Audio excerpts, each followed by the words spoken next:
सभी को सप्रेम नमस्कार, सत श्री अकाल, आदाब, हेलो एवरीवन, जय हिंद और जोहार। और आप सभी का स्वागत है एक और वीडियो में। और आज हम शुरू करने जा रहे हैं इस बायोलॉजी की जो सबसे महत्वपूर्ण चैप्टर ह्यूमन डिजीज, मानव बीमारियां। और चूंकि हमने ह्यूमन डिजीज को इसलिए शुरू करा है क्योंकि अभी तक का जो ट्रेंड रहा है वेरियस कॉम्पिटिटिव एग्जाम्स में, इसमें सर्वाधिक सवाल पूछे गए हैं। मतलब इस अकेले चैप्टर से जितने आपके सवाल आए हैं बायो में, ठीक है, यदि साइंस में वेटेज सबसे ज्यादा बायो का है तो उस बायो में भी सबसे ज्यादा वेटेज इसी ह्यूमन डिजीज का है।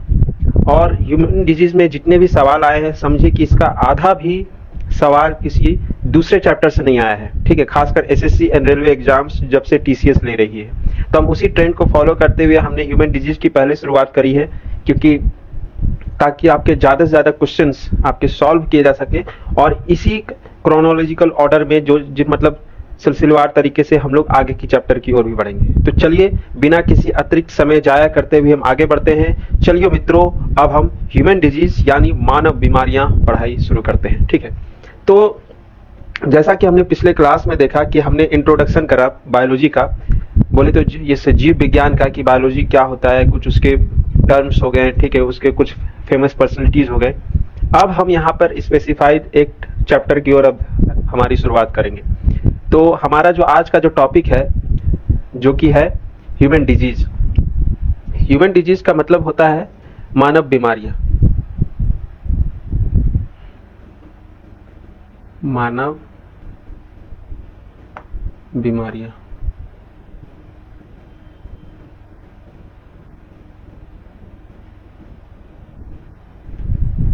ठीक है। अब चूंकि इसमें आपको कुछ टॉपिक्स मैं आपको पहले बता दे रहा हूं ताकि इसी हिसाब से हम लोग चलेंगे। सबसे पहले हम देखेंगे कि डिजीज क्या होते हैं, बीमारियां क्या होती है, ठीक है। उसके बाद हम लोग देखेंगे कि कुछ कॉमन प्रीफिक्स, सफिक्स यूज किए जाते हैं, यानी उपसर्ग लाइक दैट, ठीक है। इस मेडिकल टर्मिनोलॉजी में, बायोलॉजिकल टर्मिनोलॉजी में क्लासिफिकेशन हम लोग देखेंगे इन्फेक्शियस डिजीज का, संक्रामक रोगों का, ठीक है। उसके बाद हम लोग मूव करेंगे बैक्टीरियल डिजीज के बारे में, ठीक है। क्योंकि आप देखिए यहाँ पे मैंने आपको ये भी बता दिया है कि देखिए किसी भी सब्जेक्ट को जब हम पढ़ते हैं ना, तो सबसे पहले सिलेबस और पीवाईक्यू हैंड टू हैंड चलना चाहिए, ठीक है। सिलेबस और उसका पीवाईक्यू, ठीक है। सिलेबस पढ़कर भी जितना आपको भान नहीं होगा, उससे भी ज्यादा आपको आइडिया, मतलब पीवाईक्यू से आपको मोस्ट ऑफ द आइडिया आपको पता चल जाएगा कि किस तरह का ट्रेंड फॉलो कर रहा है अभी।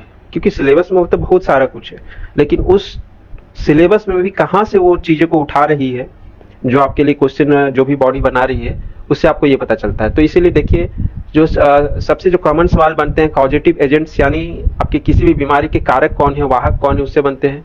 फ्रूट एंड प्लांट डिजीज पर भी सवाल आए हैं, इसको हम लोग इस ह्यूमन डिजीज में सबसे लास्ट में देखेंगे।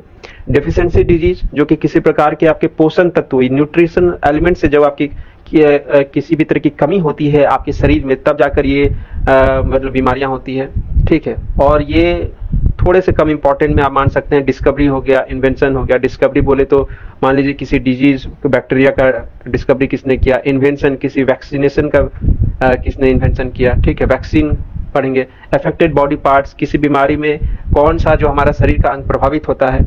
तो ये हमारा ट्रेंड है पीवाईक्यू का। तो इसको थोड़ा सा आप दिमाग में रखिएगा, जब भी आप किसी बीमारी के बारे में पढ़िए तो कोशिश करिए कि मन में आपके ये सवाल के जवाब आपको मिलने चाहिए कि मैंने इस बीमारी के बारे में पढ़ा, तो उसका क्या मुझे कॉजेटिव एजेंट्स पता है, ठीक है, क्या उसका कुछ वैक्सीनेशन है, तो कहीं वो मुझसे छूट तो नहीं रहा है। ये जो बीमारी हम पढ़ रहे हैं, ये हमारे शरीर के किस अंग को प्रभावित कर रहा है, ठीक है। तो साइंस आपको हमेशा सवाल करने के लिए सिखाता है। यदि आप सवाल नहीं कर रहे हैं साइंस में, तो बेसिकली आप साइंस आप नहीं पढ़ रहे हैं, ठीक है। तो आप खुद से भी सवाल करिए, जो आपको पढ़ा रहे हैं उनसे भी आप सवाल करिए, ठीक है। सवाल आपको रुकना नहीं चाहिए और आपको आंसर मिलते रहना चाहिए। तो let's start our chapter, that is human disease. और सबसे पहले हमें ह्यूमन डिजीज को समझने के लिए सबसे पहले तो हमें ये समझना पड़ेगा कि आखिर ये डिजीज किसे कहते हैं, व्हाट इज डिजीज।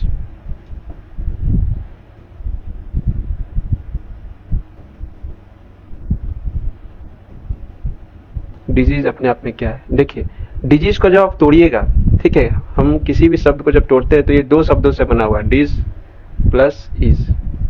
इज मतलब हो गया हमारी सुविधा, हमारी सहजता, हमारा स्मूथनेस। लेकिन डिस जो टर्म है, DIS, it is not THIS, it is DIS। English के अनुसार इसका मतलब होता है आपका अनकंफर्टेबल, निगेटिविटी को ये दर्शाता है, ठीक है, निगेटिव साइड को दर्शाता है। तो इसका मतलब वो है कि हमारी जो इजीनेस है, ठीक है, इजीनेस अब उस पर भी हम बात करेंगे कि किसकी इजीनेस की बात हो रही है। सबसे सर्व तो आप ये समझ जाइए, जब हमने इजीनेस में किसी प्रकार का निगेटिव प्रभाव आता है, ठीक है, और वो इजीनेस किसका, हमारे बॉडी फंक्शंस का, हमारे बॉडी फंक्शन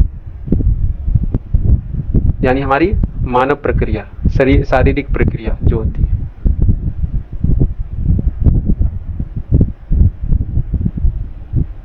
तो उसमें यदि किसी भी प्रकार का मतलब डिस आए यानी निगेटिविटी आए, डिस्कम्फर्ट आए, तो उस अवस्था को हम लोग बोलते हैं डिजीज। हालांकि जो हमारा बॉडी फंक्शन जिससे प्रभावित होता है, ठीक है, कोई सिस्टम हमारा जब प्रभावित होता है इस कारण, तो उसको बोलते हैं डिजीज्ड, ठीक है। और इस पूरे बॉडी को बोलते हैं डिजीज, मतलब बॉडी में अब डिजीज आ गया, ठीक है। तो ये आपने समझ लिया कि डिजीज किसको कहते हैं, ठीक है। हमारे जब अब बेसिकली इसका डिफिनेशन, सिंपल सा डिफिनेशन ये हो गया कि आपके हमारे नॉर्मल फंक्शनिंग ऑफ बॉडी में जब किसी भी प्रकार का निगेटिवली इम्पैक्ट आ जाए, डिस्कम्फर्ट आए, तो उसी अवस्था को हम लोग डिजीज बोलते हैं। सिस्टम को डिजीज बोलेंगे और हमारे बॉडी में अब डिजीज का प्रवेश हो चुका है, इसे हम कहेंगे, ठीक है। अब हम लोग आगे बढ़ते हैं। आखिर ये जो डिजीज है ये भी कई प्रकार के होते हैं, ठीक है। आमतौर पर डिजीज को हम लोग क्लासीफाई जब करेंगे, तो डिजीज को सर्वप्रथम हम लोग क्लासीफाई करते हैं। देखिए, कोई भी डिजीज जब होती है ना, मान लीजिए आपका डिजीज है, तो डिजीज से पहले कुछ जो बेसिक टर्म्स है वो भी हमें जानने की। एक है टर्म हमारा सिम्टम्स, सिम्टम्स यानी लक्षण,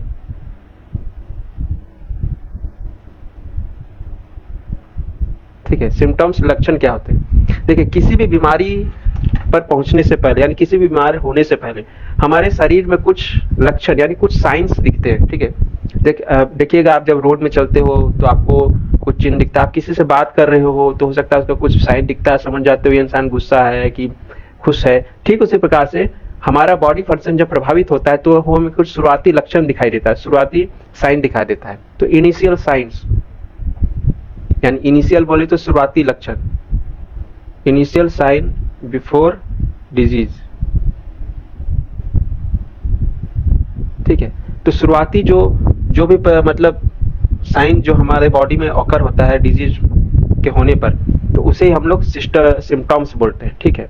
और किसी भी बीमारी को हम पहचानते कैसे हैं, तो इन्हीं सिम्टम्स के आधार पर। हालांकि आज के समय पर बहुत सारी बीमारियों के सिम्टम्स सेम हैं, लेकिन फिर भी जो बहुत एक्सपर्टाइज व्यक्ति होते हैं वो इस चीज को एलिमिनेट करने में सक्षम होते हैं, जिस तरह से हम लोग अपने एग्जाम में ऑप्शनल को एलिमिनेट करते हैं, ठीक है। ये हमारा हो गया सिम्टम्स। इसके बाद जो हमारा ये हमें ये समझना है कि आखिर ये डिजीज तो एक तरह के है नहीं, तो जाहिर सी बात है डिजीज का भी क्लासिफिकेशन होता है, ठीक है। डिजीज का भी क्लासिफिकेशन होता है। उससे पहले हम लोग कुछ जो कॉमन जो टर्म है, सफिक्स जो यूज किए जाते हैं इस डिजीज की दुनिया में, उसे हम लोग देख लेते हैं।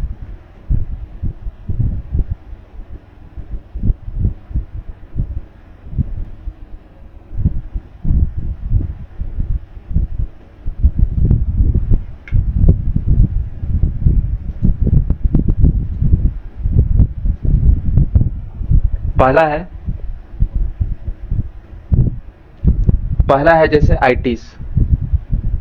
आइटिस जो टर्म है, सफिक्स बोले तो जो वर्ड के बाद में लगता है, ठीक है। आइटिस जब लगता है तो इसका मतलब होता है इन्फ्लेमेशन, सूजन। देखिए, जिस भी बीमारी में आइटिस लगा हुआ रहता है, इन्फेलाइटिस, ठीक है, उसका मतलब क्या हुआ, जो आपका हाथी पांव, उसमें आइटिस आपका लगा हुआ है। कंजक्टिवाइटिस, उसमें भी जब आंख में आपके अंदर में जब सूजन आ जाता है, ठीक है, उसके कारण होता है, ठीक है।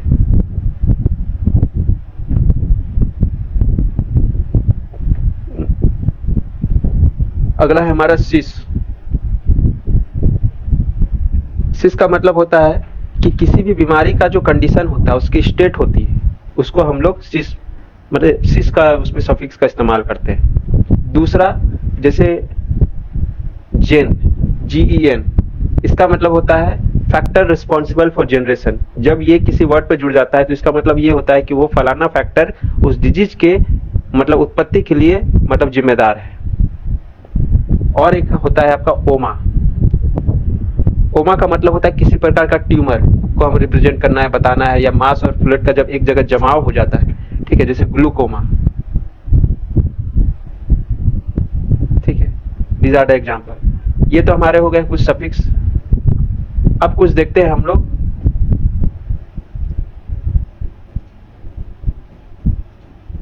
प्रीफिक्स।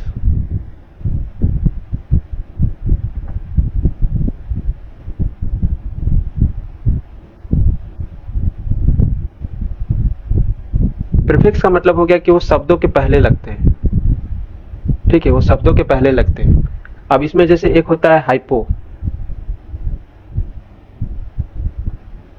ठीक है, हाइपो का मतलब होता है अंडर। अंडर बोलिए या फिर बोलिए कम। ठीक है, जैसे कि हम बोलते हैं फॉर एग्जांपल हाइपोकैल्सीमिया।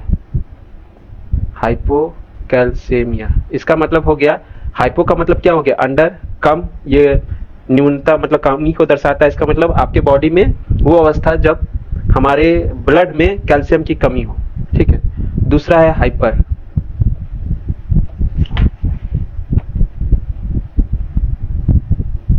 इसका मतलब हो गया अधिकता। ठीक है, जैसे फॉर एग्जांपल हाइपरटेंशन, सॉरी। ठीक है, अगला है हमारा जैसे एन।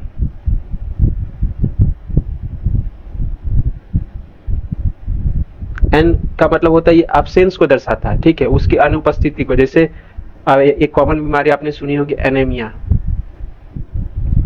ठीक है, एनीमिया जब हमारे बॉडी में very low amount of RBCs होते हैं तो उसे हम लोग एनीमिया बोलते हैं। ठीक है, अगला है हमारा एड, यानी टुवर्ड्स के तरफ। ठीक है, जैसे कि एड्रेनल। एड्रेनल का क्या मतलब, रेनल मतलब हो गया हमारा किडनी, और इसमें हमने कौन सा प्रीफिक्स जोड़ दिया, एड। एड का मतलब हो गया कि किडनी के तरफ। ठीक है, टुवर्ड्स इंडेड मतलब जो भी प्रक्रिया की बात हम कर रहे हैं अभी वो किडनी के तरफ होने वाली की बात कर रहे हैं। तो these are the common suffix and prefix. ठीक है, जिससे आपको भी अंदाजा लग जाएगा कि मोटा मोटी जब भी आप किसी बीमारी के बारे में पढ़ेंगे कि इसमें ये प्रीफिक्स जुड़ा हुआ है, इसका मतलब क्या हो सकता है। ठीक है, तो इसीलिए इसको थोड़ा सा हम लोग ने यहाँ पर देख लिया। दूसरा एक खास टर्म है कि इन्फेक्शियस डिजीज क्लासिफिकेशन। देखिए,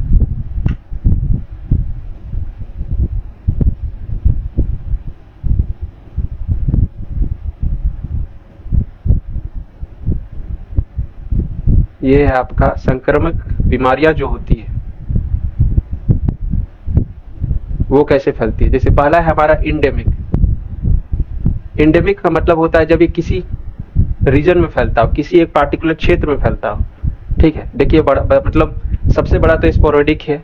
ठीक है, उससे छोटा है पैंडेमिक, उससे छोटा है एपिडेमिक, एंड लास्ट में एंडेमिक। एंडेमिक जो होता है ये किसी खास रीजन में होता है, किसी खास क्षेत्र में। मान लीजिए आपके शहर में हो गया, रांची शहर में, आपके हजारीबाग शहर में, आपके धनबाद शहर में, दैट इज एंडेमिक। एपिडेमिक जो होता है ये स्टेट लेवल पर, राज्य स्तर पर फैलता है। ठीक है, झारखंड राज्य का अपना एपिडेमिक हो जाएगा।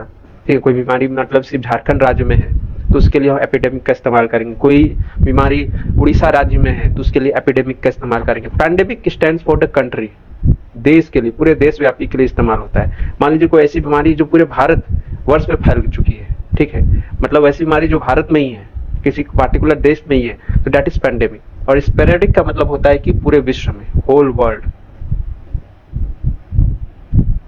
ठीक है, तो दैट इज स्पोरेडिक। तो ये हमारा हो गया डिजीज, मतलब इन्फेक्शियस डिजीज का ये लेवल हो गया।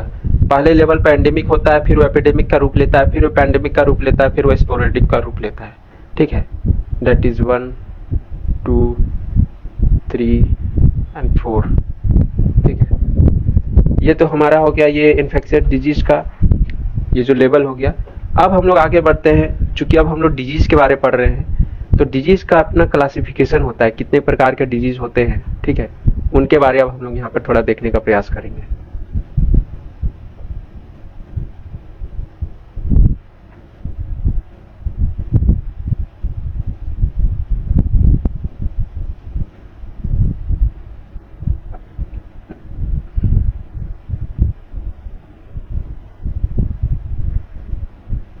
टाइप्स ऑफ डिजीजेस, बीमारियों के प्रकार।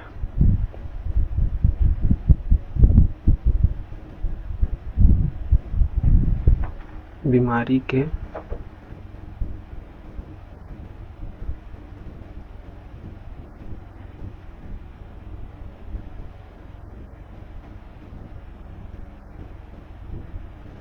के प्रकार। अब यहाँ पे हम लोग देखते हैं, जो हम लोग इसको कैसे क्लासिफाई करते हैं वो हम लोग जरा देखते हैं। पहली जो क्लासिफिकेशन होता है, एक होता है कॉन्जेनिटल।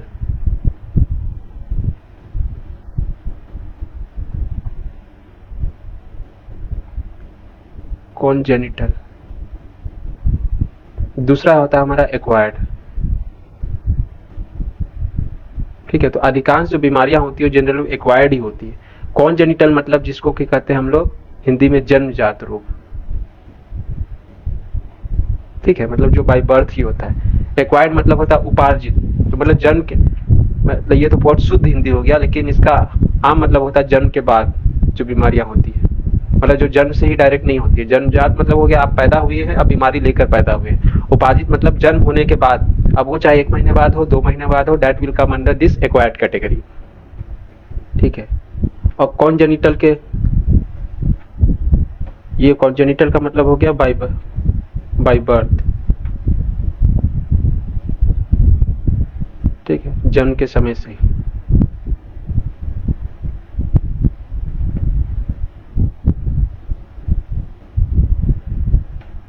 इसमें बीमारी के साथ ही जन्म होता है। दूसरा एक्वायर्ड आफ्टर बर्थ, यानी जन्म पश्चात, जन्म के बाद जो बीमारियां जो भी हमें होती है वो हमारा एक्वायर्ड में आता है। अब कॉन्जेनिटल जो होता है, इसको हम लोग जब क्लासिफिकेशन करते हैं कॉन्जेनिटल को, तो कॉन्जेनिटल जो ये आता है जेनेटिक में। जेनेटिक डिजीज, जेनेटिक बोले तो अनुवांशिकी।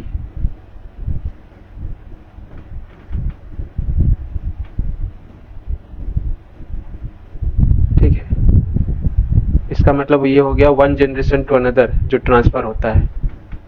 1 जनरेशन टू अनदर जनरेशन, एक पीढ़ी से दूसरी पीढ़ी। और इसके अंदर जब हम क्लासिफिकेशन करते हैं तो इसके अंदर एक आता है कम्युनिकेबल,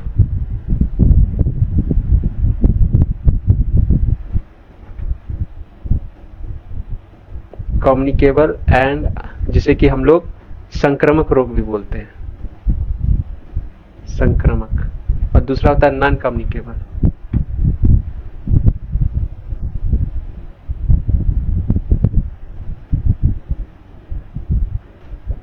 ठीक है, ये तो जेनेटिक हमने समझ गया, एक जनरेशन से, ये मतलब जो बीमारी फैलती हो। ठीक है, जो स्प्रेड होता हो।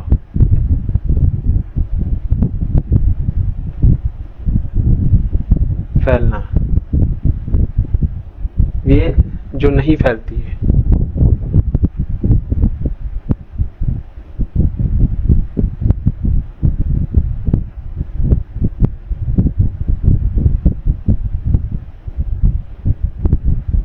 ये हमारा हो गया कम्युनिकेबल, दूसरा हो गया हमारा नॉन कम्युनिकेबल। अब इसके अंदर भी जब हम लोग देखेंगे तो इसके अंदर भी काफी सारे डिजीज आ जाते हैं। ठीक है, लेकिन आमतौर पर यहीं पर इसके अंदर से ही हम लोग डिजीज के बारे में पढ़ना शुरू कर देते हैं।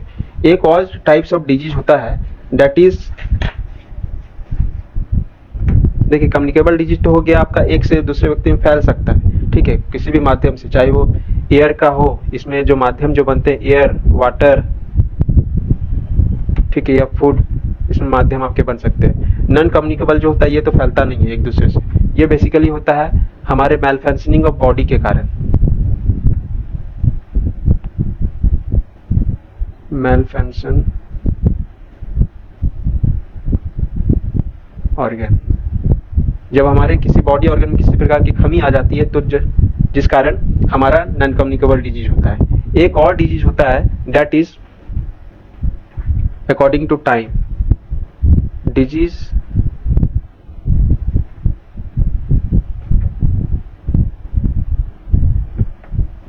इसमें एक होता है एक्यूट, जिसको कि हिंदी में हम लोग तरुण रोग बोलते हैं, और एक दूसरा होता है क्रोनिक,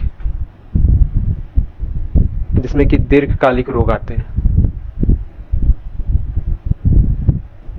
अब एक्यूट में जो हो गया शॉर्ट टर्म के लिए, जो भी वैसे डिजीज, मान लीजिए आपका कफ हो गया, कोल्ड हो गया, ठीक है, शॉर्ट टर्म कफ हो गया, कोल्ड हो गया, ये सब हो गया। दूसरा दीर्घकालिक, मतलब जो बीमारी लंबे समय तक आपके बॉडी में एग्जिस्ट करती है, for a long period of time, जैसे कि कैंसर, ठीक है, diabetes, blood pressure, like that. ये तो हमारा हो गया एक्यूट और क्रोनिक की बात। अब हम लोग आगे बढ़ते हैं जो डिजीज को, और एक जगह से हम लोग यहाँ पे, अब जो ये हमारा जो डिजीज जो होता है, ठीक है, ये तो हमारा हो गया डिजीज के प्रकार। अब हमें देखना आखिर डिजीज होते कैसे हैं, ठीक है, मतलब डिजीज जो होने का कारण है, मतलब आखिर इसे कौन अंजाम देता है हमारे बॉडी में, ठीक है। तो डिजीज जो होते हैं ये बेसिकली जो स्प्रेड होते हैं ये पैथोजेंस के कारण होते हैं, ठीक है, पैथोजेंस, ये आपके पैथोजेंस है।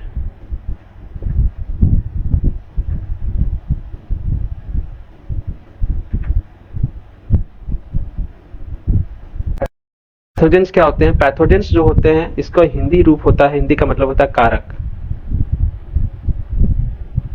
ठीक है, मतलब डिजीज कॉजिंग एजेंट्स,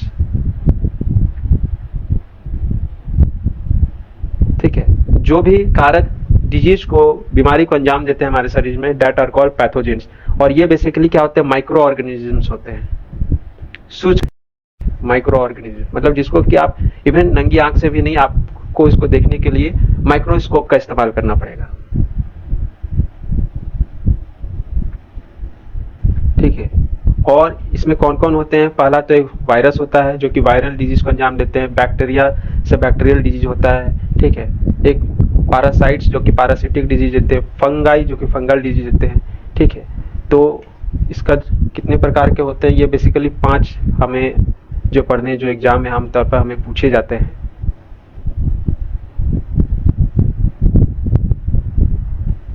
ठीक है, पहला है हमारा बैक्टीरिया,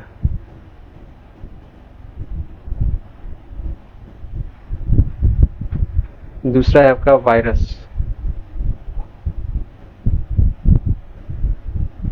तीसरा है आपका प्रोटोजोआ,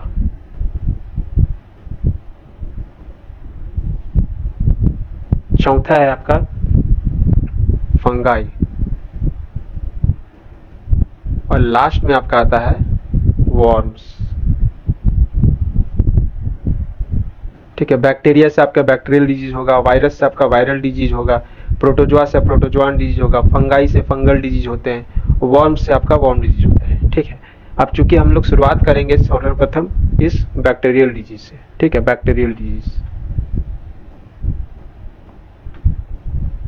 अब इस बैक्टीरियल डिजीज को हम लोग कैसे, जो भी प्रमुख जो 10-11 जो बैक्टीरियल डिजीज है जो अब तक के एग्जाम्स में आते आए हैं, ठीक है, उनके बारे हम लोग पढ़ेंगे, उनका एजेंट्स कौन है उनके बारे में पढ़ेंगे, ठीक है, उनका बॉडी सिम्टम्स क्या है, कोई वैक्सीनेशन है तो पढ़ेंगे। अब देखिए, ये तो हमारा हो गया पैथोजेंस, और एक टर्म होता है दैट इज वेक्टर्स।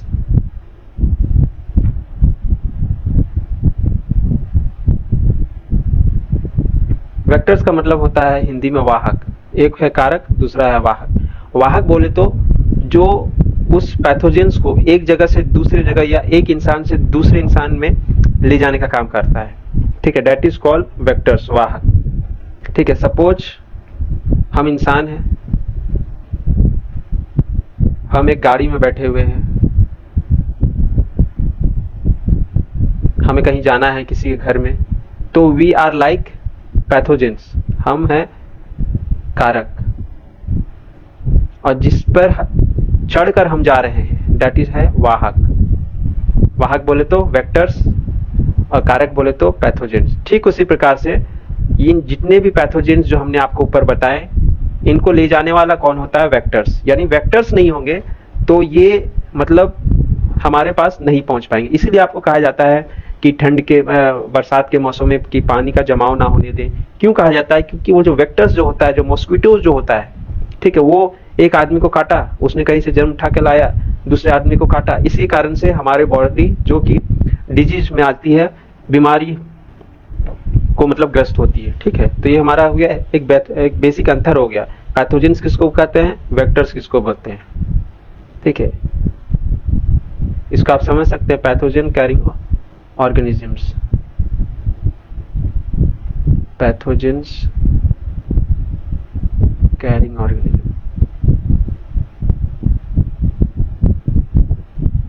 ठीक है, जो भी पैथोजेंस को कैरी करते हैं दैट आर कॉल्ड हमारा वेक्टर्स।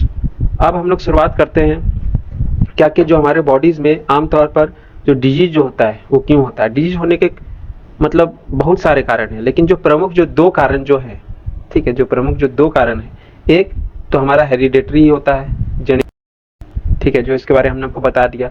दूसरा कारण एक बनता है जब हमारे बॉडी में मैलफंक्शनिंग, कोई पार्टिकुलर ऑर्गन जब मैलफंक्शनिंग करता है तो उस ऑर्गन से संबंधित जब सिस्टम प्रभावित होता है तो एक पार्टिकुलर हमारी बीमारी पैदा होती है, ऑर्गन मैलफंक्शनिंग।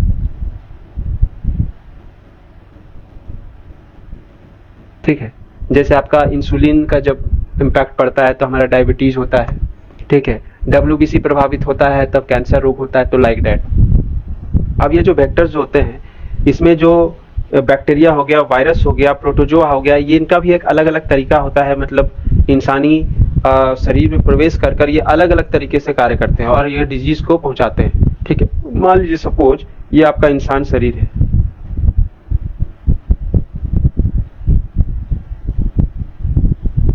ठीक है, तो इसमें जब बैक्टीरिया आएगा, तो बैक्टीरिया जब आएगा तो क्या करेगा, ये इसका जो सेल वाल है इसको इस हमारे बॉडी के अंदर पहुंचकर अपने सेल वाल को ये मल्टीप्लाई करता है। कौन? बैक्टीरिया। वहीं जब इसमें आपका क्या बोलते हैं, वायरस आएगा, तो ये क्या करेगा कि अपने RNA और DNA को हमारे बॉडी के अंदर छोड़ देगा, ठीक है, और हमें बीमार करेगा। और ठीक उसी प्रकार मान लीजिए प्रोटोजोआ आएगा, तो ये हमारे RBCs को ही खत्म करना शुरू कर देगा।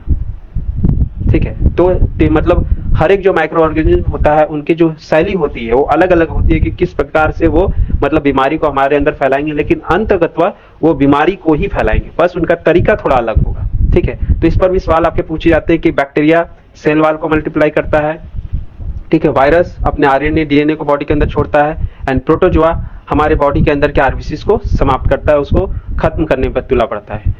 तो अब हम लोग बढ़ते हैं दैट इज बैक्टीरियल डिजीज के बारे में, यानी जो भी डिजीज जो हमारे शरीर में किसी पार्टिकुलर बैक्टीरिया के तहत होते हैं। ठीक है, थोड़ा सा बैक्टीरिया के बारे में थोड़ा सा हम लोग जान लेते हैं, इंट्रोडक्शन कर लेते हैं कि बैक्टीरिया आखिर है क्या।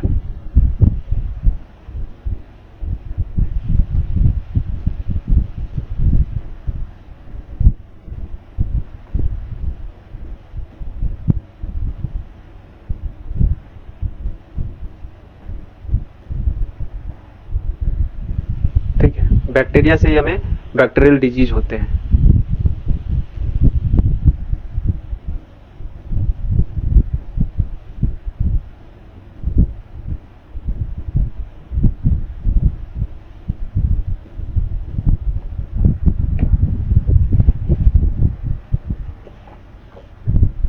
यानी जीवाणु रोग, जिसे हम लोग हिंदी में जीवाणु रोग भी बोलते हैं।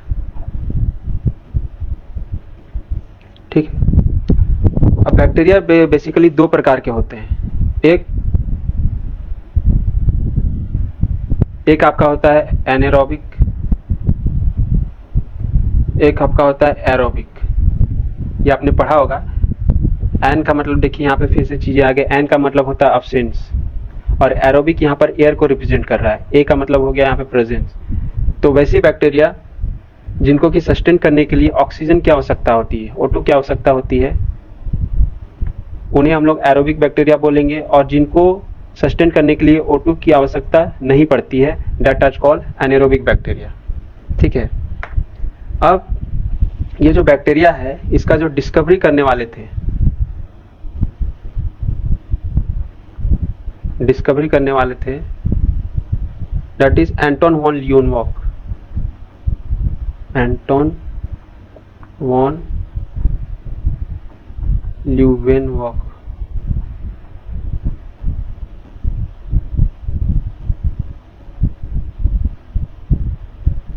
ठीक है, एंटोन वॉन ल्यूवेनवॉक ने खोजा था और इनको फादर ऑफ बैक्टीरियोलॉजी भी कहते हैं। ठीक है, तो ये भी आपसे सवाल पूछता है एग्जाम में, फादर ऑफ बैक्टीरियोलॉजी। ठीक है, फादर ऑफ बैक्टीरियोलॉजी।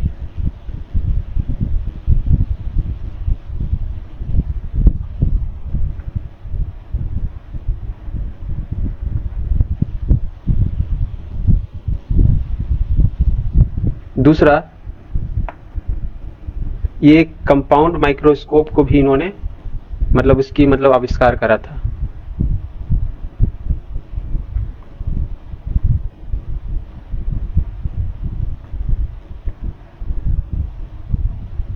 ठीक है, तो ये बेसिकली आपको कुछ चीजें याद रखनी है कि बैक्टीरिया से हम बैक्टीरियल डिजीज होते हैं, इसके डिस्कवरी करने वाले थे हमारे Anton van Leeuwenhoek, this man Anton van Leeuwenhoek. इन्होंने फादर ऑफ बैक्टीरियोलॉजी भी इन्हें कहते हैं और प्लस इन्होंने ही कंपाउंड माइक्रोस्कोप की खोज करी थी।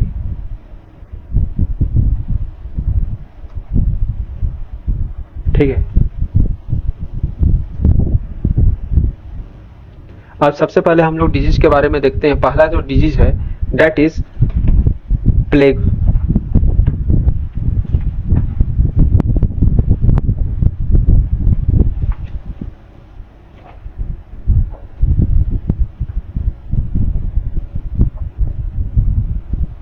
That is here plague.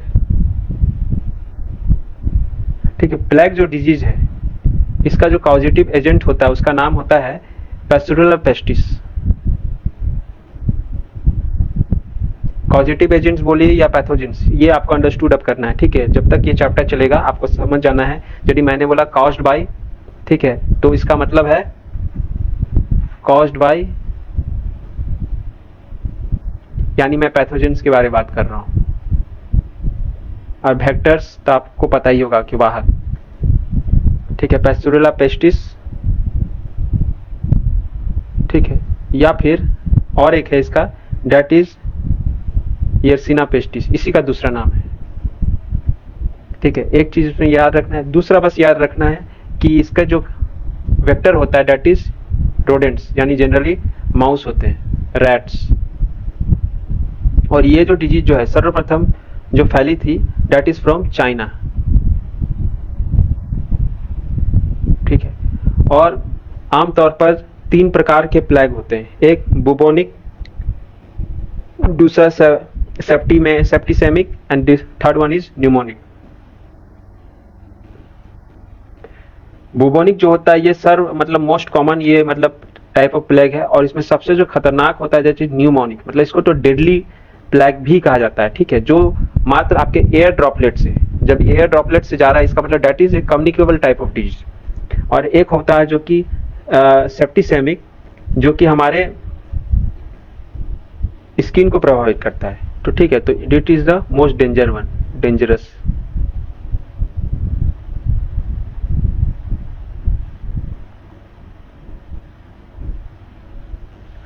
ये तो हमारा होगा प्लेग। अगला जो disease that is called diphtheria.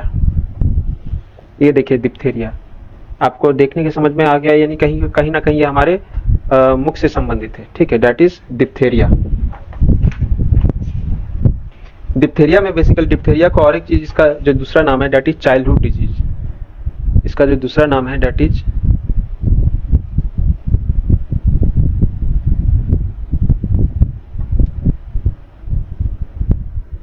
Childhood disease. दूसरा इसका जो पैथोजेंस होता है, ठीक है, पैथोजेंस दैट इज कॉरिनोबैक्टीरियम डिप्थेरिया।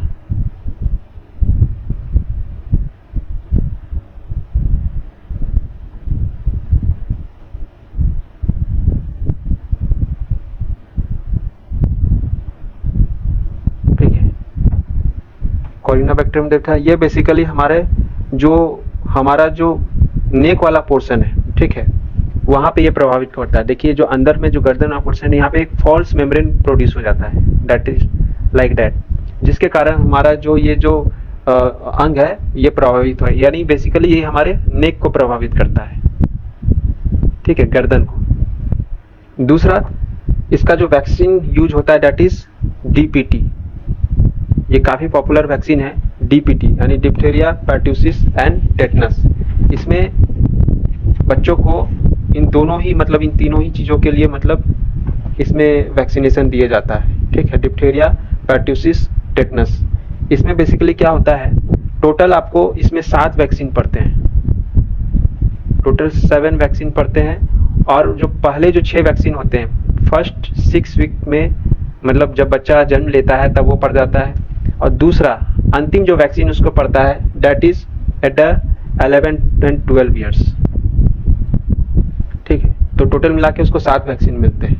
इसका जो कुछ सिम्टम है, जैसे कि आपका सर दर्द होगा, इसमें कफ होता है, ब्रीथिंग प्रॉब्लम होता है, ठीक है, कफ, हालांकि it is not very important क्योंकि वेरी कॉमन सिम्टम्स है, ठीक है, breathing problem and another one is headache. So इस पर यदि हम बात नहीं भी करें तो कोई समस्या नहीं है, ठीक है। अगला जो है हमारा डिजीज है दैट इज पर्ट्यूसिस।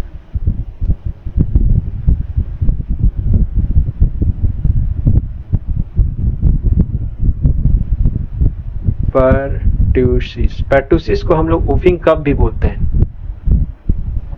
वूफिंग कफ यानी काला खांसी। इसमें आपका नाम से ही समझ में आ रहा होगा, इसमें जो भी इंसान इस बीमारी से जूझता है उसमें निरंतर खांसी, वो लगातार उसमें खांसते ही रहता है, ठीक है, लगेगा कि ये उसकी खांसी अब नहीं रुकेगी।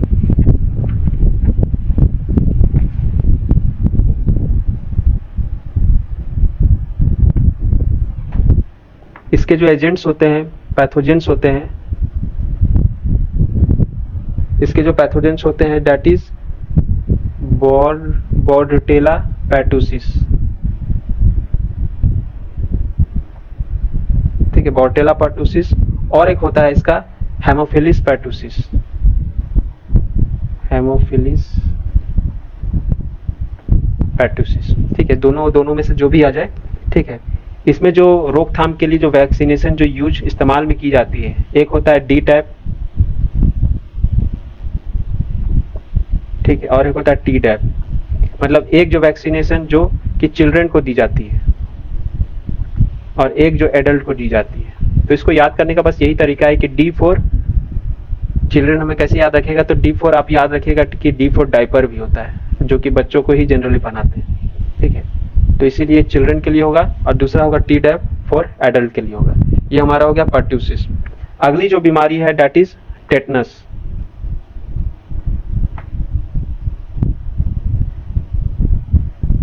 टेटनस ये आमतौर पर आपने सुना होगा। टेटनस जब भी आपको कभी जंग से लगी हुई जब मेटल्स से जब आप चुभ जाते हैं तो आपको बोला जाता है कि आपको टेटनस का खतरा है, ठीक है, अपना इलाज करवा लें। तो दैट इज टेटनस। टेटनस का जो एजेंट है दैट इज क्लोस्ट्रीडियम टेटानी, यानी इसका जो पैथोजेंस है उसका नाम है टेटानी। ये बेसिकली क्या करता है, हमारे ये ब्रेन को और नर्वस सिस्टम को प्रभावित करता है। और इसी कारण क्या होता है कि जब भी किसी को टेटनस से उसका नकारात्मक प्रभाव उसमें शरीर में होता है तो उसका जो मसल्स होता है वो स्टिफ हो जाता है, स्टिफ मसल्स, यानी मसल्स में कड़ापन आ जाता है, कड़कपन, ठीक है। प्लस हमारा जो ठुड्डी है यानी जॉ है वो स्वेल करना शुरू करता है, यानी सूजन, ठुड्डी में सूजन।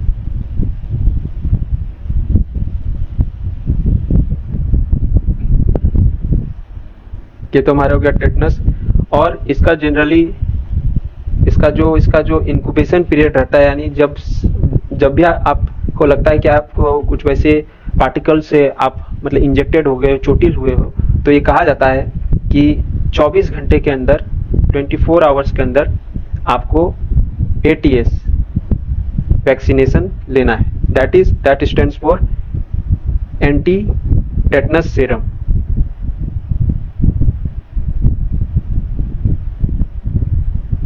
Anti tetanus serum. और आपसे ये सवाल भी पूछा जाता है कि एंटी टेटनस सीरम किससे निकाला जाता है, दैट इज हॉर्स से। और इसकी जो जनरली क्वांटिटी रहती है दैट इज 2 ml। ये हमारा हो गया टेटनस। अगला जो डिजीज दैट इज टाइफाइड। ये काफी पॉपुलर डिजीज है, और इवन आप अपने शहर में, किसी भी शहर में रहिएगा तो एक सीजन चलता है कि उसमें टाइफाइड और डेंगू बराबर हैंड टू हैंड करते हैं। ठीक है, दैट इज टाइफाइड। टाइफाइड में बेसिकली क्या होता है कि टाइफाइड, ये आपके टाइफाइड को और एक बोलते हैं, टाइफाइड को हम लोग स्मॉल इंटेस्टाइन डिजीज भी बोलते हैं। ऐसा इसलिए क्योंकि जाहिर सी बात है, इसके नाम से ही पता चल रहा है, यानी इस दौरान हमारी जो छोटी आंत जो होती है वो इससे प्रभावित हो जाती है। ठीक है, और इसका होने का कारण भी सबको पता है, ये दूषित जो जल, ठीक है, खाना भोजन से ही हमें होता है। ठीक है, और इसके लिए जो मतलब पैथोजन जो जिम्मेदार जो होता है टाइफाइड के लिए, that is Salmonella typhi. Salmonella typhi. ठीक है, सैल्मोनेला टाइफी। और इसका जो इसके लिए जो टेस्ट जो किया जाता है दैट इज वाइडल टेस्ट। मतलब यदि आपको ये लगता है कि नहीं भैया मुझे टाइफाइड है, तो 72 घंटे के अंदर वाइडल टेस्ट कराया जाता है। ठीक है, टाइफाइड के लिए। और वाइडल टेस्ट इसका जो सर्च हुआ था ना 1896 में हुआ था, मतलब 1896 में इसका डिस्कवरी हुआ था, और इसको डिस्कवर करने वाले थे जॉर्ज फर्नांड।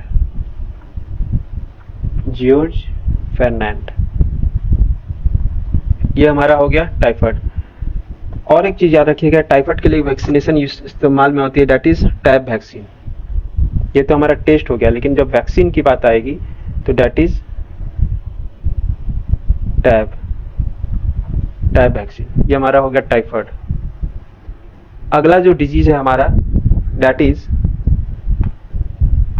ट्यूबरकुलोसिस।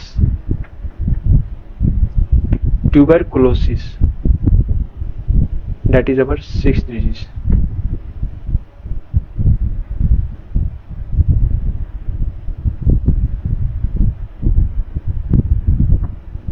जिसको कि शॉर्ट फॉर्म में हम लोग टीबी भी बोलते हैं। ठीक है, ट्यूबरकुलोसिस में क्या होता है, ये बेसिकली हमारे लंग्स को, यानी हमारे फेफड़े को ये प्रभावित करता है। ठीक है, इतना तो आपको भी पता है, ये हमारे लंग को प्रभावित करता है। जब भी 3 सप्ताह से अधिक हमें खांसी हमारे मतलब शरीर में मौजूद रहती है, तब जाकर ये टीबी मतलब टीबी के वो शेप में आता है। और इसका जो कॉजेटिव एजेंट है बोले तो पैथोजन है, दैट इज माइकोबैक्टीरियम ट्यूबरकुलोसिस।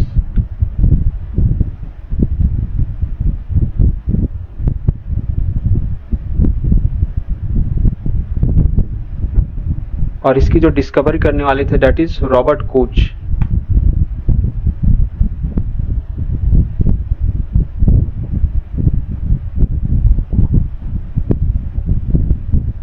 हालांकि जो आमतौर पर पीसीएस में सिर्फ आपके लिए ये इंपॉर्टेंट रहता है किसने डिस्कवरी की थी, लेकिन एसएससी में नाउ अब ये भी इंपॉर्टेंट हो चुका है कि किस वर्ष में की थी, तो दैट इज 1822। ठीक है, इसके कुछ सिम्टम्स होते हैं, जैसे कि आपको लगातार खांसी रहेगी 3 सप्ताह तक। ठीक है, आपके कफ में ब्लड भी आता है, ब्लडी कफ।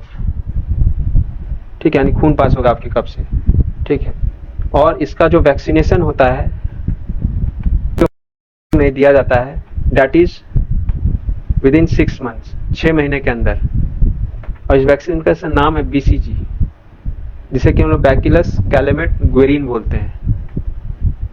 बैसिलस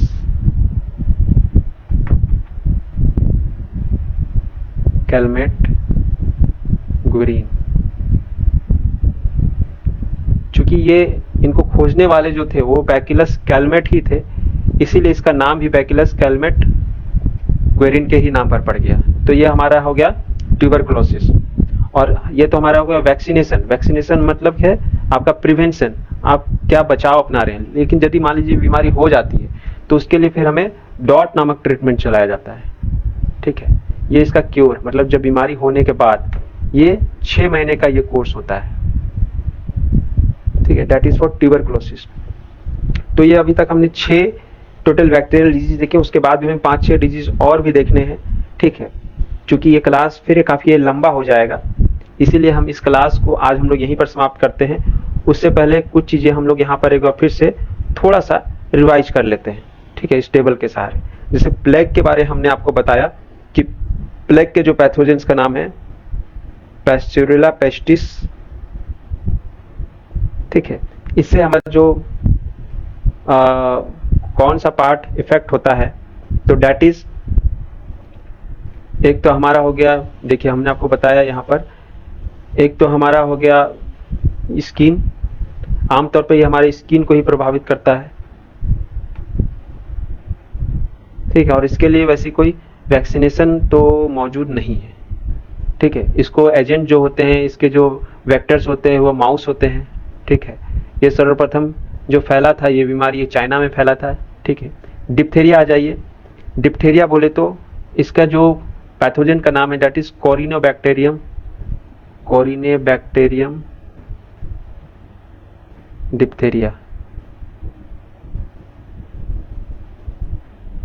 ठीक है। डिप्थेरिया ये बेसिकली हमारे नेक रीजन को, ये हमारे ठुड्डी रीजन को ये प्रभावित करता है, ठीक है। और इसमें जो वैक्सीनेशन का इस्तेमाल होता है दैट इज डीपीटी, यानी ये तीनों बीमारी के लिए दिया जाता है, डिप्थेरिया के लिए भी, पर्ट्यूसिस के लिए भी, टेटनस के लिए भी।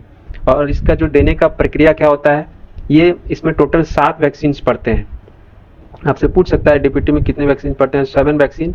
पहले 6 सप्ताह के अंदर 6 वैक्सीन हो जाते हैं, और अंतिम वैक्सीन जो होता है वो 11वें से 12वें वर्ष में दिया जाता है। अब आ जाइए पर्ट्यूसिस। पर्ट्यूसिस जिसे कि हुफिंग कफ भी बोलते हैं या फिर काली खांसी भी बोलते हैं, ठीक है। इसमें बॉडी आपको पता है कि निरंतर खांसी होती है। इसका जो पैथोजेंस है दैट इज बार्टोला या हेमोफिलिस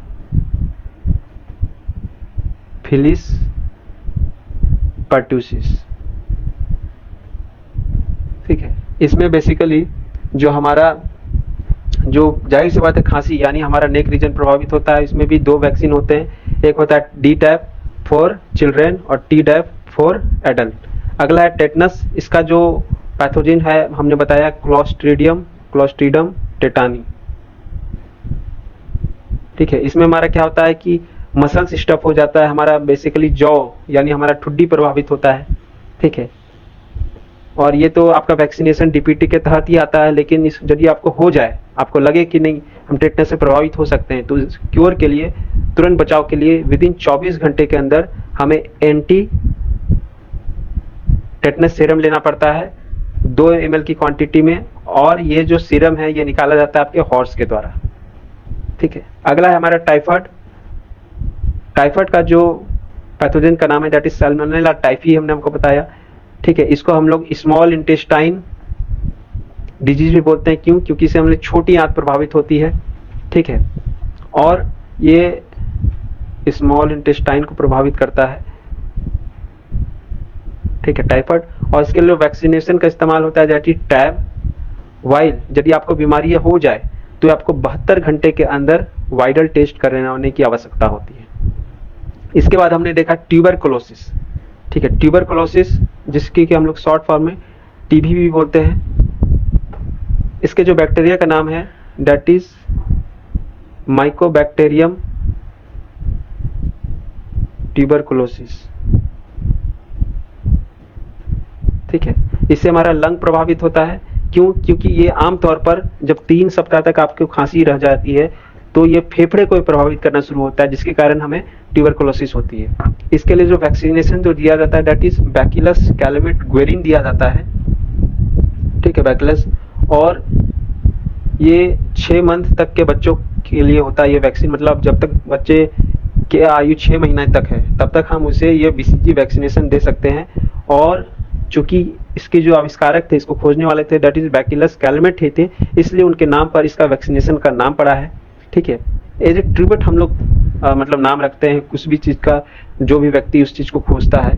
ठीक है, और दूसरा, ट्यूबरकुलोसिस यदि आपको हो जाती है, मतलब चलिए आपने वैक्सीनेशन नहीं लिए है, तो उसके बाद इस सेंस में आपके लिए डॉट नामक ट्रीटमेंट चलाया जाता है, जो कि कितने ड्यूरेशन का होता है, तो 6 महीने का होता है।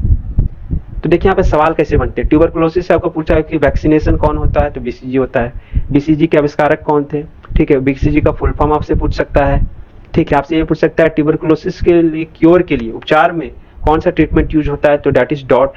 कितने महीनों का डॉट ट्रीटमेंट होता है, डेट इज 6 मंथ्स। तो इस तरह के आपको सवाल मन में गढ़ते जाने हैं और उसके आपको उत्तर यहाँ पे आपको मिलते जाएंगे। तो इससे आपका रिवीजन भी अच्छा होगा, आपकी मेमोरी भी डेवलप होगी, आपकी रिकॉलिंग कैपेसिटी भी अच्छी होगी। ठीक है, तो अब हम इस आज के क्लास को यहीं पर समाप्त करते हैं। ठीक है, तो right now I am signing off. तब तक आप सब स्वस्थ, मस्त और सकारात्मक कार्य में व्यस्त रहें और एक ऐसे समाज का निर्माण करते रहें जिसमें आसपास के बच्चे, बुजुर्ग और महिलाएं सहज एवं सुरक्षित महसूस करते रहें। जय हिंद, वंदे मातरम, जोहार।